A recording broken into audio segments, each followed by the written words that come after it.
Bizarre Podcast. Halloween night 1992.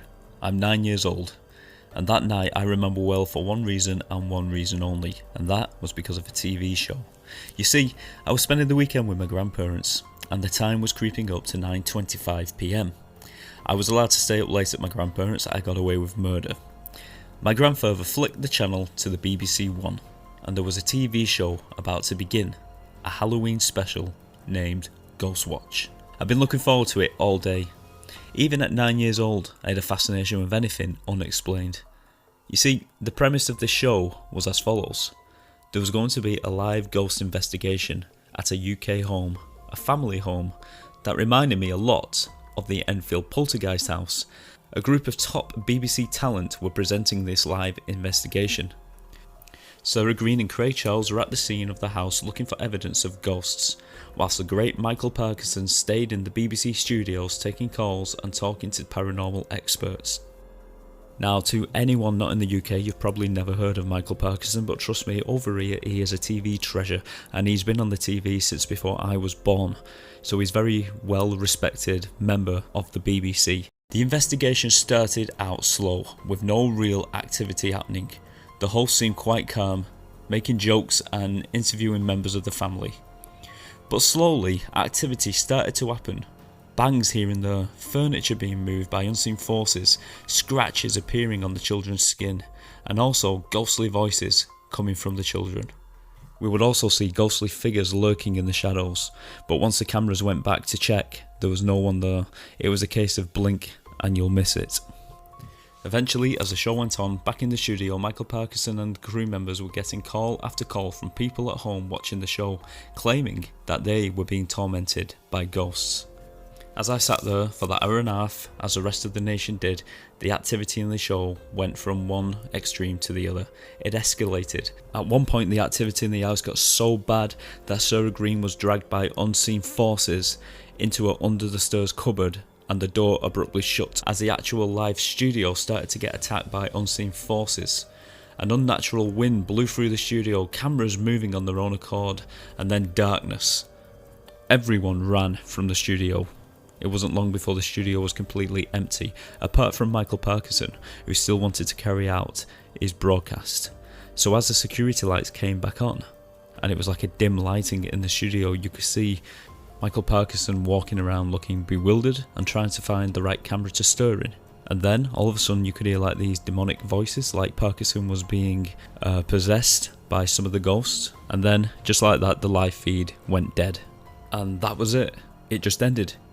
The whole of the UK was in shock. Had Sarah Green just been pulled into a cupboard by a ghost and killed? Had Michael Parkinson, the beloved treasure of UK TV, been possessed by a ghost? What the heck had just happened on this live paranormal investigation presented by respectable BBC presenters? And was it possible that this could be the definitive proof that ghosts exist? Well, no. It turned out that this whole show was in fact a hoax. It was actually an hour and a half mockumentary that wasn't live at all, and it had been recorded previously and acted out perfectly. So perfectly that it fooled most of the nation. The BBC was flooded with phone calls. You see, people actually thought that the show was real and that they were having paranormal activities in their own home because of this show. Half the UK was terrified, the other half was furious. Let me just tell you a bit about this programme. Written by Stephen Volk and directed by Leslie Manning, Ghostwatch was a UK mockumentary that was intended as just a bit of fun. During the broadcast on UK TV in 1992, it received over 30,000 calls to the BBC switchboard in a single hour. The complaints were so bad that the BBC never actually aired this show ever again. This TV show was planned perfectly. It was made to look like a live broadcast. People were encouraged to ring into the studio with their own ghost stories. You see, this will play a big part later when viewers claim to see ghosts in their own house.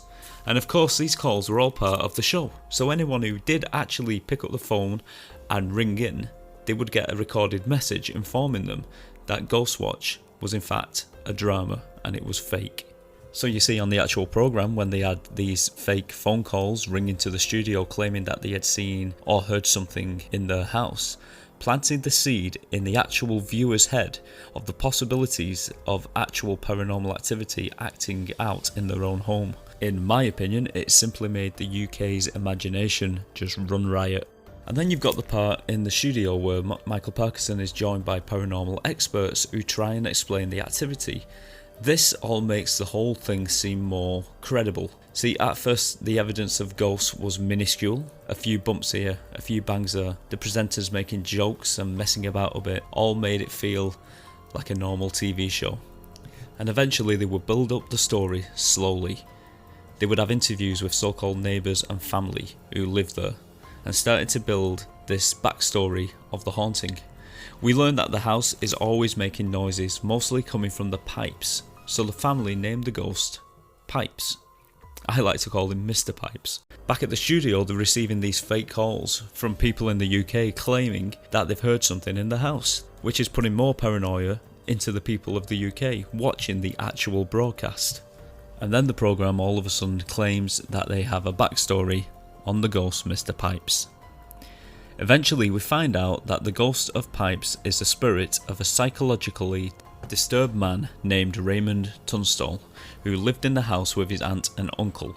Raymond believed he was haunted by the ghost of Mother Seddons, a baby farmer turned child killer from the 19th century. Another bit of the backstory tells us that Mr. Pipes was a child molester and will appear wearing a black dress, like the ghost of Mrs. Seddon. His face is mauled and horrific to look at, and his eyes are missing, and this is due to his cats feasting on his remains when he died in the house. Now you gotta admit, that is a cool, creepy, scary backstory for any Halloween programme.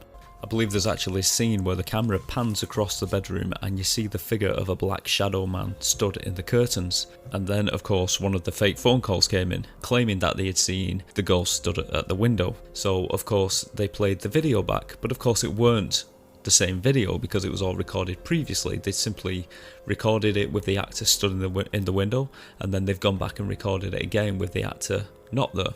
So this was putting doubt into people's minds in the UK of whether they saw it or not. Like I said before, it's a case of blink and you miss it.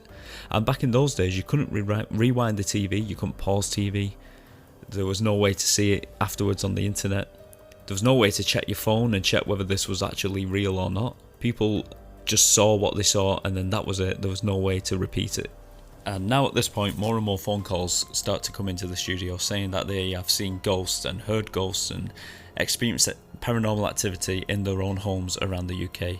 And then when the broadcast goes back to the house, we find out that one of the crew members have been injured when a mirror falls on top of him. We start to see objects being thrown around the house by unseen forces, and it is suggested by the paranormal expert that the show has been acting as some kind of big seance, and it is now spread out throughout the UK through everyone's television set, and no one is safe. As everyone runs clear of the house, we see the police arriving, lots of police cars and flashing sirens coming down the street. And then the broadcast goes back to the BBC studio, where it would seem that the poltergeist, Mr. Pipes, has took control of the network.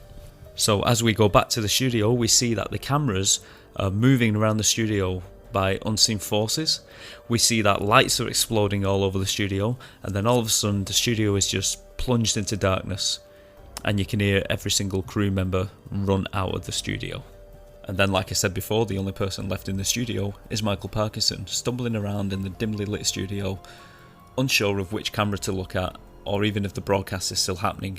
And then he starts to read the teleprompter, and he reads out "round around the garden like a teddy bear."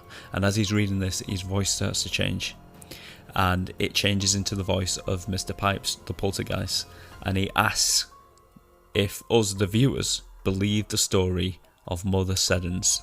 And his final words are "fee fi fum," and the programme cuts off abruptly and ends. Now, it may seem a little silly, maybe the UK was gullible, but it really did fool a lot of people, or at least make them doubt their own minds. You see, I believe that back in 1992, I think people were more, I don't want to say gullible, but I think they were easier to fool. I think if this mockumentary happened today, I don't think it would be believed one little bit. I think the fact that it was made back in 92 probably probably explains why it was believed more than it would be believed today. We didn't have the internet back then. We didn't have this wealth of knowledge that we have at our fingertips back then. Maybe we were a little bit more gullible in those days. You see, now these days you can just turn on Netflix and you can find any amount of found footage films or mockumentaries. They're not a rare thing anymore. This program probably spawned a lot of these mockumentary films that are out there, such as the Blair Witch Project and things like that. But back in '92, we simply didn't have any of that, and we just took it as we saw it. Now let's just delve back into the making of the program. The house scenes were shot a few weeks apart from the actual studio scenes. The pre-recorded house scenes were played into the studio scenes for Parkinson to simply react to. Now, as I said before, the viewers were given a phone number to ring to share their ghost stories. Now, like I said, if anyone did ring this number, they would get an automated message explaining that it was all fake. But there was a problem with this. You see, the calls received that night were far too great, and the phone lines just got jammed. And many people ringing in just simply did not hear this recording. Originally planned to be a 6-part miniseries, it was later retold in this 19-minute feature. Initially, the BBC were concerned that it may be too much to broadcast, and they actually nearly pulled it from the schedule. But obviously they decided to go ahead with it on the one condition that they add, right at the beginning of the documentary, written by and directed by, which would have told everyone who was watching it that this was fake. But of course, what if you didn't tune in right at the beginning? What if you tuned in a minute into it and you missed that part? So you had no idea that this was a drama. The next day after the show had aired, the BBC was slammed in the press for its mockumentary, claiming it was very irresponsible of the network to broadcast such a thing with so many disturbing scenes. The presenter Sarah Green, you remember the one I told you about, who was dragged into the cupboard under the stairs by the poltergeist? She was actually accused of advertising the show on a children's live TV show that she presented. This, however, was proven a hoax, and this never happened. But she did go on to the children's news show to reassure all young viewers that Ghostwatch was fake and there was nothing to worry about, and she was, in fact, alive and well, and hadn't been murdered by the ghost under the stairs. The show did have some serious psychological effects on some people who watched it. Some children who, in my opinion, should not have been watching it in the first place, and that probably includes myself. I probably shouldn't have been watching it as well. Some children suffered anxiety attacks and post-traumatic stress. 3 women actually went into labour because of this program, and it is believed that some people soiled themselves. Now, I know, as silly as all this sounds, there was actually a real life tragedy connected to this TV show. You see, 5 days after the show aired on TV, 18-year-old factory worker Martin Denham, who had learning difficulties, actually took his own life. And his mother and father have always said that it was down to this TV show. This TV show was the reason that he killed himself. Apparently, Martin watched the show that night and he took it 100% serious, believing every part of it, even though his parents tried to convince him otherwise. Apparently, the house where he lived with his parents had a troublesome central heating system, causing the pipes to expand and make all the same noises that could be heard coming from the haunted house on Ghostwatch that night. Apparently, Martin became obsessed with the show, almost hypnotised. Martin had become so obsessed with the idea that his house was indeed haunted as well. And on the night of the show, he became very afraid and insisted that his bedroom light should be left on when he went to bed. The noisy pipes in the house were scaring him to death. Days later, sadly, Martin took his own life, and he left a heartbreaking suicide note. It read, "If there are ghosts, I will be with you always as a ghost." Martin's mother and father always blamed the BBC and still do to this day. So what do you think?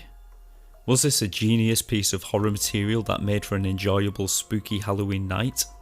Or was it an irresponsible, dangerous game played by the BBC who should have known better? As always, I'll let you decide.